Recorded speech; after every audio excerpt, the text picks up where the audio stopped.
Illetve szerintem az nagyon fontos, hogy tudja magáról valaki, hogy ő hogyan tud jól tanulni. Tehát inkább vizuális típus, auditív, tehát a hallás alapján. Vagy például nekem volt olyan tanítványom, aki profi sportoló, és ő megmondta, hogy ő nem tud 45 percen keresztül ülni. Ő azért ment sportolni, mert ő neki soha ez nem ment. És most egy olyan élethelyzetbe került, hogy kénytelen megtanulni a nyelvet, úgyhogy kétszer 45 percet valahogy hetente legalább egy alkalommal ki kell bírnia. És én őt például még személyesen tanítottam, és rendszeresen úgy tanultuk a szavakat, hogy felálltunk, én dobtam neki egy labdát, mondtam az egyik szót, ő visszadobta a labdát, és mondta annak a szónak az orosz megfelelőjét. Tehát az ő esetében például a mozgás volt a kulcs. De hogyha ezt valaki már eleve tudja magáról, és úgy jön oda hozzám, nekem például a segítség. Saskova Gabriella vagyok. Orosz nyelvi és interkulturális tréner, valamint az orosz-magyar szlengszótár szerzője. Az elmúlt években diplomatáknak, üzletembereknek és egyetemi hallgatóknak segítettem abban, hogy ne csak megtanuljanak oroszul, hanem merjék is használni. Mert a nyelv nem attól él, hogy tudjuk, hanem attól, hogy használjuk. Ha te is megtanulnál oroszul, fejlesztenéd a meglévő nyelvtudásod, vagy nyelvvizsgát tennél, keresd meg bátran!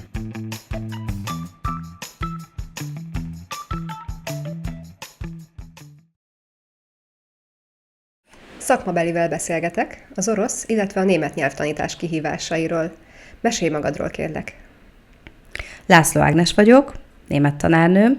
2007-ben végeztem német tanárszakon, azóta tanítok magántanárként, majd az ELTE-re is jártam germanisztika szakra, illetve elvégeztem a fordító és tolmácsképzőt szintén az ELTE-n. Mindig is magántanár voltál, vagy van más tapasztalatod is? Még Budapesten dolgoztam multicégnél, de egy idő után rájöttem, hogy a német tanítást igazából sokkal jobban élvezem. Ez egy közös pont nálunk, én is több évet dolgoztam multicégeknél, de össze sem lehet hasonlítani azt, amennyire élvezem az orosz tanítást, illetve a korábbi munkáimat. Viszont azt tudom, hogy te gyerekekkel is foglalkozol. 2011-től Londonban élek, és ott is tanítottam, ugye, meg tanítok, de eleinte éveken keresztül gyerekekre is vigyáztam, német gyerekekre, illetve félnémet gyerekekre. Neni voltam nappal, és este megtanítottam. A nenit lehet, hogy nem tudja mindenki, az olyan, mint a babysitter, de igazából reggeltől estig a gyerekkel van, vagy reggeltől délutánig, amíg a szülők dolgoznak. Azért az egy nagyon nagy felelősség, amikor a nap nagy részében tulajdonképpen te neveled másnak a gyerekét, ráadásul úgy, hogy magyar anyanyelvű vagy, és német anyanyelvű gyerekeket tanítottál. Igen, igazából érdekes, hogy német anyukák, illetve apukák rám bízták a gyereküket, akár fél éves gyereket, aki még nem tudott beszélni, hogy tőlem tanuljon meg németül. Tehát igazából én voltam az első kontaktja a német nyelvvel a kisgyereknek. 3-4 éves korukig vigyáztam rájuk általában, amikor elmentek óvodába, illetve iskolába. Nekem gyerekekkel csak annyi tapasztalatom van, amikor például diplomata szülők gyermekei kint tanulnak mondjuk orosz nyelvterületen, és segítem őket az orosz iskolában a tanulmányaikban, tehát a házi feladatot együtt készítjük, de nekem ez inkább marginális, néhány ilyen tanítványom van, csak alapvetően én felnőttekkel foglalkozom. Tanárként neked mi volt a legnagyobb sikerélményed?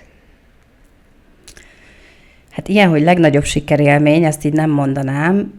Igazából majdnem mindegyik tanítványom egy sikerélmény, mert attól kezdve, hogy kisgyerekekkel is foglalkozom, meg felnőttekkel is, oktatásával is. Amikor mondjuk a kisgyerek úgy jön be első órára, hogy sír, mert nem akar tanulni, meg nem akarja, hogy itt úristen mi lesz, és pár hét múlva meg örömmel jön oda az ajtóhoz, hogy halló, meg guten Tag, és úgy vár engem, az is egy sikerélmény. De például volt egy tanítványom, aki az anyukájával úgy keresett meg, hogy szüksége lenne tanárra, segítségre németből. Elkezdtem tanítani, és rohamosan elkezdett fejlődni a tudása, annyira, hogy nem csak, hogy a kísérettségit németül csinálta, GCSE angolul, hanem később az A-levelt is, ami az érettségi Angliában. Sőt, neki lett a legjobb az A-levelje az egész évfolyamról, ilyen csillagos 5-öst kapott, és azon is gondolkozott, hogy esetleg német szakra megy. Végül nem német szakra ment, de Cambridge-be ment, tehát egy nagyon értelmes lányról van szó. Az nagyon nagy motivációt jelent egyébként a tanár részéről, amit most leírtál, ugyanis nekem például volt olyan tapasztalatom többször is, amikor felkeresett egy szülő, telefonon felhívott, hogy a 16-17 éves gyerekét szeretné oroszra tanítatni.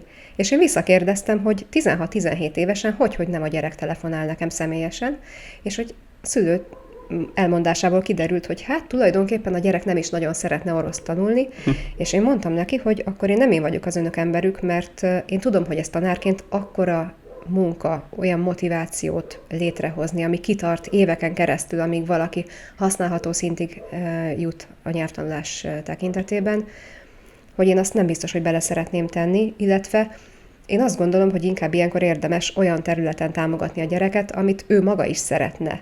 Kívülről motiválni mindig nagyon nehéz. Úgyhogy én tanárként abszolút látom ezt a munkát, amit te mögé tettél, hogy egy ilyen szintig eljutottad ezt a tanítványodat. Uh-huh. Szerinted létezik olyan, hogy nyelvérzék?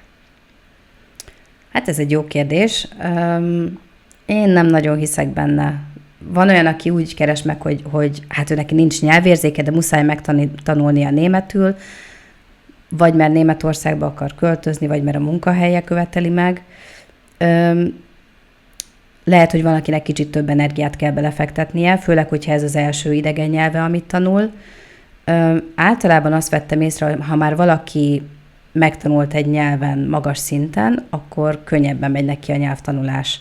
Egyrészt tudja, hogy milyen nyelvi szerkezeteket kell majd valószínűleg megtanulnia. Illetve az agya teljesen rááll arra, hogy egy másfajta logikát kell keresnie, nem azt, amit az anyanyelvén. Egy teljesen más logikai rendszerben, ha már megtanult működni egy másik nyelven magas szinten, akkor onnantól kezdve ez a képesség, ez megvan. Akárhány nyelvet szerintem könnyebben tud már tanulni.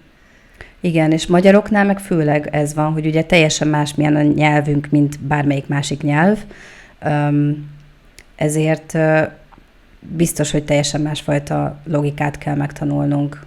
Illetve az egyes készségek között is nagy lehet az eltérés. Van, aki például nagyon jól tud beszélni alapból, az anyanyelvén is, van, aki inkább írni szeret jobban, valaki a fordításban erős, vagy a hallott, vagy az olvasott szöveg megértésében, és az egyes készségek fejlesztése, ez párhuzamosan is mehet. Ez így van. Az érdekes például nekem, pont ez volt, hogy én utáltam szavakat tanulni, viszont nekem is volt egy magántanárom, és azt mondta, hogy biztos, hogy sikerülni fog a nyelvvizsga, mert arra jött rá, hogy én akkor is, hogyha mondjuk egy mondatból 2 szót tudtam csak, ki tudtam találni, hogy mit jelent a mondat. És ezt én látom a tanítványaimnál, van, akinél ez így működik, van, aki meg így szinte az összes szót tudja, és egyszerűen nem tudja összerakni, hogy mit jelenthet a mondat. Ez olyan érdekes.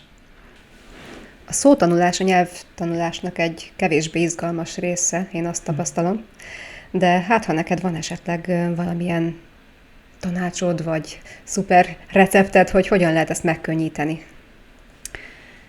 Kezdőszinten nagyon sokat tud segíteni az, amikor kis kártyákra felírkálják a szavakat a derdidásszal együtt, és kiragasztják így a lakásban. Tudod, hogy ez egy ajtó, ez a fal, ez egy virág. Mindig, amikor arra felé megy az ember, akkor ránéz, és igen, ez a divand. Kezdőknél ez így segítség lehet, illetve kártyákkal is lehet tanulni.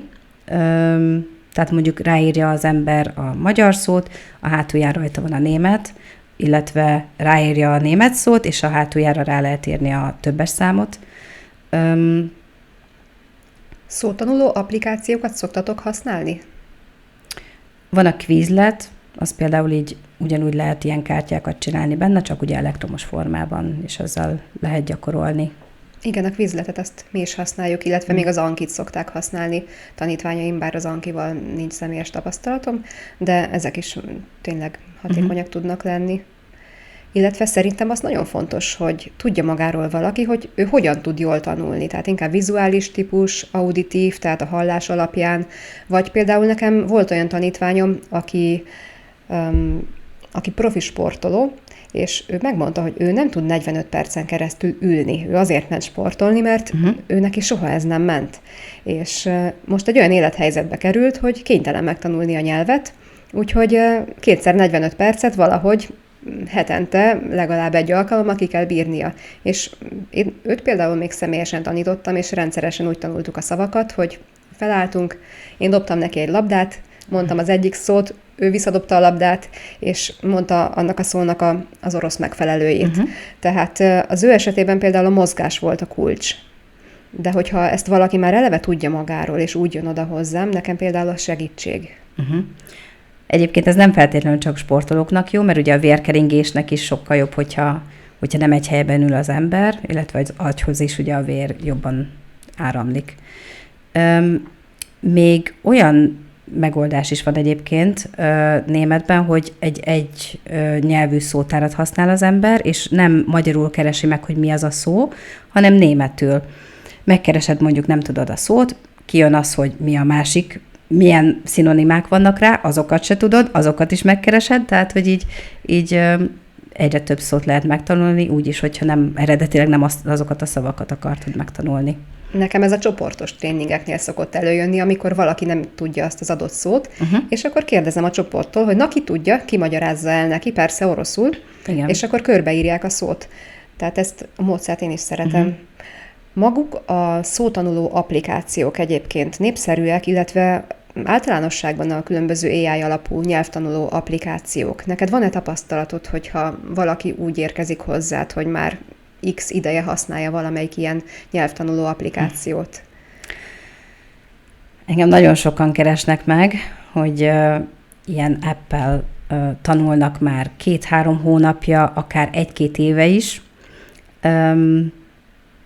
Hát nagyon gyakran tehát elég magabiztosan így mondják, hogy igen, én már 1 éve tanulok vele, de hogy azért úgy gondolom, hogy lehet, hogy vannak hiányosságok, így magamban elkönyvelem, hogy jó, akkor kezdő szintről fogunk menni, és tényleg általában ez a tapasztalatom, hogy nem annyira tudnak megtanulni vele. Vagy hogyha van olyan illető, aki mondjuk 2 éve tanult már ezzel az app-el, és folyamatosan beszél, viszonylag, de tele hibával. Tehát ilyen annyira sok hibával beszél, hogy abszolút sokkal nehezebb kijavítani azokat, amiket már ő így rosszul idegződött be neki. Eleve egy rosszul beidegződött hibát újra tanulni, újra áthúzalozni sokkal nagyobb munka. Én például, hogyha valamelyik tanítványom a házi feladatban elakad, és azt mondja, hogy nem tudtam, a legjobb, amit tehet, hogyha inkább hagyja, és nem kezdi el a rosszat begyakorolni, mert az valóban nagyon nagy munka. Ez így van. Viszont a szótanuló, vagy nem csak szótanuló, hanem a nyelvtanuló applikációk adnak egyfajta hamis magabiztosságot, én is ezt tapasztalom. Az orosz kapcsán én még nem láttam olyat, aki ezekből megtanult volna tényleg úgy oroszul, hogy azt valóban használni is tudná. Én is úgy gondolom, hogy ez inkább egy ilyen kiegészítője lehet a nyelvtanulásnak, tehát hát lehet, hogy valakit arra motivál, hogy legalább elkezdje a nyelvtanulást, és aztán majd egy német vagy orosz tanárral megy tovább, de csak magában az nem elég. Esetleg még az lehet, hogy így a motivációt fenntartani, az úgy nem rossz végül is, hogyha így nehéz leülnie, hogy most megcsinálja a házi feladatot, vagy tanuljon. Ezek itt tényleg motiválóak egyébként, ezek az appek. Igen, folyamatosan emlékeztetik rá, hogy na, ma már tanultál? Nem, ma még nem tanultál akkor? Tehát ilyen szempontból viszont, amire tényleg jó, egyfajta játékélményt ad. Tehát lehetőség van fejlődni, szinteket lépni, kihívásokat teljesíteni. Tehát, hogy rászoktatja az embereket a folyamatos tanulásra. Ezért azt mondom, hogyha valaki ebben egy nagyon jó kikapcsolódási formát talált, akkor azt folytassa mindenképpen, de ezt érdemes kiegészítésként a nyelvtanárral való együttes munká mellett csinálni. Ezzel teljesen egyetértek. A fordítóprogramok szerinted ki fogják váltani a valódi nyelvtudást? Hát szerintem semmiképpen nem. Engem általában olyan emberek keresnek meg, akik vagy valamilyen nyelvvizsgához kell nekik a német tanár segítsége, illetve gyakran az van, hogy vagy a párja német, vagy osztrák, vagy svájci, és a családdal szeretne ugye kommunikálni tudni, az pedig a fordítóprogram nem tud. Illetve olyanok is vannak, akik ki akarnak költözni német nyelvterületre. Én azt tapasztaltam, hogy az írásbeli fordításokat sokszor egy AI most már akár ugyanolyan szinten is megcsinálja, ahogy az ember. Nekem van olyan tanítványom, aki konkrétan elvesztette a munkáját, pedig több nyelven dolgozott fordítóként, tehát nyilván csak írásban dolgozott, és a munkaadója megmondta neki, hogy most már nincs szükség rá, mert hogy AI-jal fognak fordítani mindent. Szóban, a tolmácsolásnál én is azt látom, hogy szerintem nagyon fontos az emberi tényező. Tehát az emberi kapcsolatokat nem fogja tudni olyan szépen átadni egy eszköz, mert az érzéseket nem tudja kommunikálni. Továbbá nagyon sok olyan tanítványon van, akik ugye diplomáciai területen dolgoznak, vagy üzleti területen is, de mondjuk olyan tárgyalásokat folytatnak, ahova semmilyen eszközt nem lehet bevinni, és ezeken a területeken egészen biztos, hogy a különböző szoftverek nem fogják kiváltani az emberi tudást. Illetve a fordításoknál is, az én tapasztalatom szerint nagyon fel lehet azért most még ismerni azt, hogy ezt AI írta. Tehát általában azért át kell olvasni és kijavítania egy igazi embernek, különben azért felismerhető, hogy nem ember írta. Te más módszerekkel tanítasz, mint ahogy annó téged tanítottak? Hát teljesen igen. Tehát engem úgy tanítottak, hogy a tanárnő odaállt a tábla elé, és krétával felrajzolt egy táblázatot, és bele, hogy derdidász, meg az összes többi, meg E, R, N, M, volt ott mindenféle, azt se tudtam mi az, vagy mire van, és akkor ezt így magolt be. Hát, ha be is magolta valaki, én például utáltam magolni, de nem tanultam meg, de ha be is magolta valaki, akkor se tudta használni, tehát ilyen használhatatlan tudás volt végül is. Ezzel ellentétben én inkább arra törekszem, hogy beszélni tudjon az ember. Az, hogyha most E betű vagy N van a végén, annyira nem fontos, azt majd később megtanuljuk, az tényleg a megértés, az, hogy megértsék a beszélőt, nem annyira fontos. Nyilván megtanítom ezt is, de nem fogom elakasztani a beszélőt azért, hogy mit is mondtál, most E van ott, vagy R? Szóval igen. És te egyébként, hogy tanítasz? Én is teljesen más módon, mint ahogy annó engem tanítottak.